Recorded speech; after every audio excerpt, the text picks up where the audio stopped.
It's a rather long motion, so I'll try to abridge it.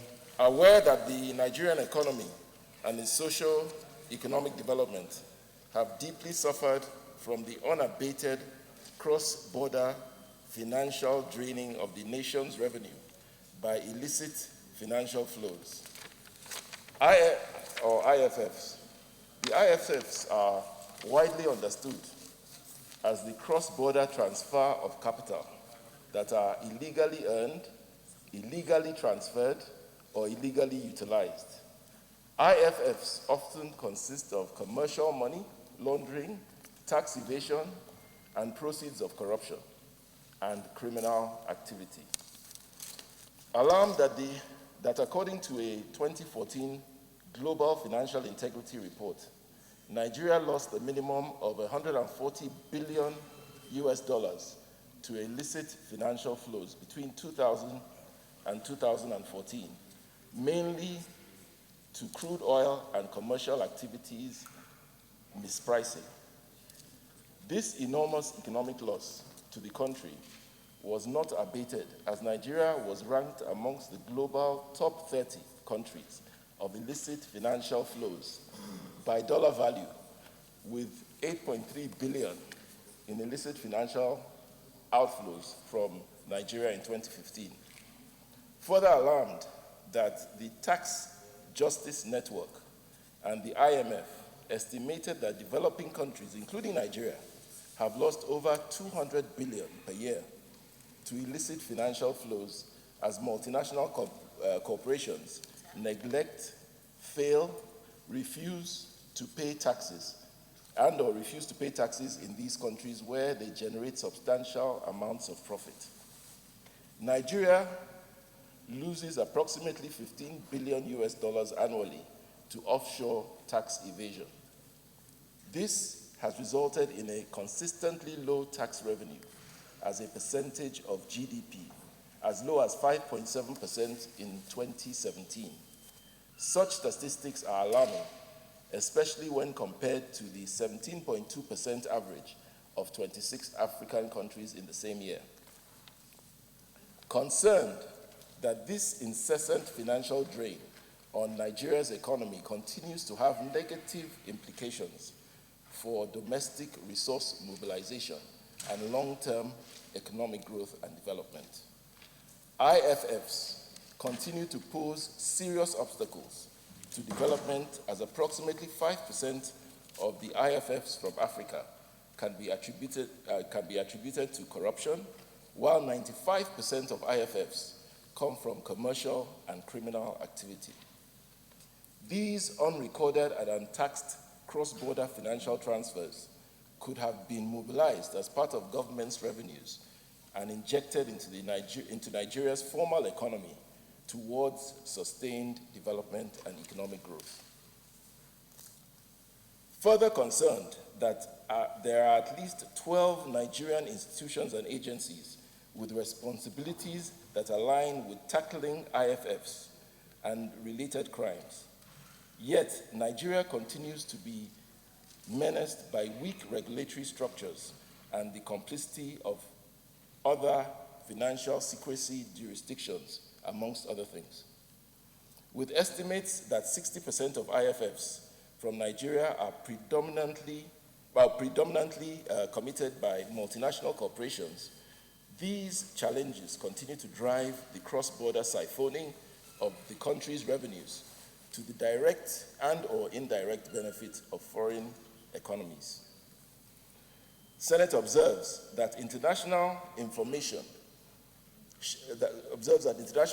sharing and domestication of relevant policies has become a global priority in order to ensure cross-border cooperation to tackle this global trend to national revenue generation and its negative economic and developmental impact. Senate further observes that this global awareness has prompted governments to develop measures and policies aimed at eradicating the perpetuation of IFFs, such as the Organization for Economic Cooperation and Development's Common Reporting Standard, a set of principles for the cross-border implementation of financial information automatic exchange between countries to assist tax authorities track offshore holdings of taxpayers. The Senate further notes that although Nigeria is taking steps to curtail IFFs, especially from tax evasion, billions of dollars have already been lost to IFFs. A CBN Financial Stability report in 2014 estimated that 35% of illicit financial flows out of Nigeria could be attributed to oil bunkering. Until the recent economic recession, the oil sector accounted for 95% of Nigeria's foreign exchange earnings and 80% of Nigeria's total budgetary revenue. It has therefore become imperative to recover some of these funds so as to increase short-term national revenues, particularly to alleviate the pressures of the current COVID-19 pandemic while implementing mechanisms to prevent further IFFs. Senate is aware that international best practices and examples from other countries, such as South Africa and Italy, have shown that a careful formulated funds and asset repatriation scheme that consists of specific timeframes and effective legislative framework that enforces anti-money laundering and anti-corruption measures, competent enforcement authorities, adequate resources and cooperation, both international and domestic, could have multiple benefits for a country. This could provide an avenue for Nigeria to repatriate lost resources, provide relevant authorities with otherwise unavailable information about illicit cross-border transfer channels, and potentially deter future IFF practices. The Senate is convinced that in order to foster the repatriation of Nigerian offshore funds, the Nigerian government could introduce an appealing yet legally acceptable offshore repatriation framework with legal and economic incentives to taxpayers and multinational corporations to repatriate such resources. Such a framework could allow Nigeria reclaim billions of lost revenue, which could be injected into our economy to boost economic growth. In light of the recent global crisis, it is critical that Nigeria enhances its national revenue to revive the economy and support its citizens and local businesses in the wake of this global pandemic. Accordingly, the Senate resolves to 1, mandate the Senate Committees on Finance, Anti-Corruption and Financial Crimes, Banking, Insurance, and other financial institutions to investigate the phenomenon of illicit financial flows and appraise the federal government's current policy framework to curb the continuous loss of Nigeria's revenue to illicit financial flows. 2, mandate the Senate Committees on Finance, National Planning, Anti-Corruption and Financial Crimes, Banking, and other, etc., to appraise the Federal Inland Revenue's current framework for tracing, identifying, and preventing and sanctioning cross-border tax evasion and other illicit financial outflows. 3, invite the Minister and the executive heads of the Federal Inland FIRS, EFCC, CBN, and ICPC, and of course the NFIU and NEXIM, etc., and any other relevant institution to address the committee on the continuous loss of government revenue to illicit financial flows, and to present reports on the measures being sought to curb revenue losses, particularly the coordinated implementation of the automatic exchange of information standard, in order to prevent further revenue leakages and curb tax evasion and money laundering activities. Finally, mandate the committee to advise the Senate on a holistic legislative framework on how to repatriate lost revenue due to IFFs, mitigate future unabated illicit financial flows, and provide an efficient strategy for the reinvestment of these repatriated resources into the Nigerian economy. I so move. I need only one person because we don't have time and we have to read. So, Senator Gobir. Thank you very much, Your Excellency, distinguished colleagues. I rise to support this motion because of its importance. The motion is going. How did India get enough money? How did Singapore get enough money? How are they getting it in Pakistan and also Indonesia? It is through this. In fact, what is happening is that any amount of money that you are sending into India is free of charge, no tax at all. And that is why they will end up with abundant dollars to be able to pursue whatever they want to pursue. Unlike in Nigeria here, where we would have a lot of problems. And because we are putting tax on that, people are now trying to find any illicit means, any illegal ways to send their money. And that is why we're having problems. So I support this motion. It's very, very important. And I hope that our colleagues will also support it. Thank you very much. Senator Barrow Jibrin, you have 1.5 minutes. Thank you, Mr. Speaker.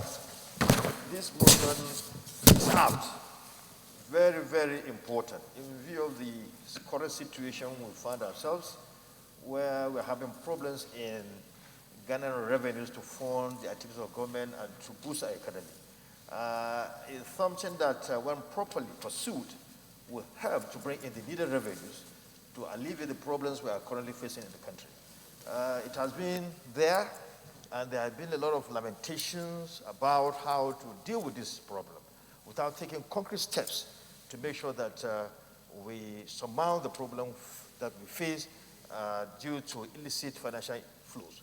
Now, what we need to do is to follow the recommendations, the suggestion, as put forward by this motion, making sure that all the relevant bodies, relevant institutions should come together to deal with this problem once and for all. It shouldn't be something that we should be talking about it all the time, but should take concrete steps, bring in the use of technology and every means possible, because it's something that will boost our revenue, it's something that will help us, particularly in this period of time, where we borrow money to fund our expenditures, and these monies are there. So we should have this money, we should go forward, make sure, pursue, how to deal with this problem and get this solved once and for all. Yeah. This is for me, Mr. President. Let's go to the prayers. Prayer 1, mandate the Senate Committee on Finance, Anti-Corruption and Financial Crimes, Banking, Insurance, and other financial institutions to A, investigate the phenomenon of illicit financial flows, and B, appraise the federal government's current policy framework to curb the continuous loss of Nigeria's revenue to illicit financial flows. Those in favor of this prayer say aye. Those against say nay. The ayes have it. Prayer 2, mandate the Senate Committees on Finance, National Planning, Anti-Corruption and Financial Crimes, Banking, Insurance, and other financial institutions, and to appraise the Federal Revenue Service, FRS, current framework for tracing, identifying, preventing, and sanctioning cross-border tax evasion and other illicit financial outflows. Those in favor will say aye. Those against say nay. The ayes have it. Prayer 3, invite the Minister of Finance and the Executive Heads of the Federal Revenue Service, Economic and Financial Crimes Commission, Central Bank of Nigeria, and Independent Corrupt Practices Commission, Nigerian Financial Intelligence Unit, the Nigerian Export-Import Bank, Nigerian National Petroleum Corporation, and any other relevant institution to address the Committee on the continuous loss of government revenue to illicit financial flows and to present reports on the measures being sought to curb revenue losses, particularly the coordinated implementation of the automatic exchange of information standard in order to prevent further revenue leakages and curb tax evasion and money laundering activities. Those who favor this prayer say aye. Those against say nay. The ayes have it. And prayer 4,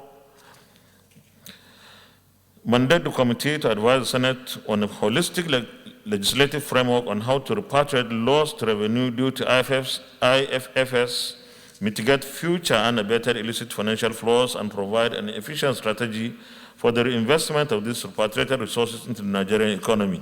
Those in favor of prayer 4 say aye. Those against say nay. The ayes have it. Thank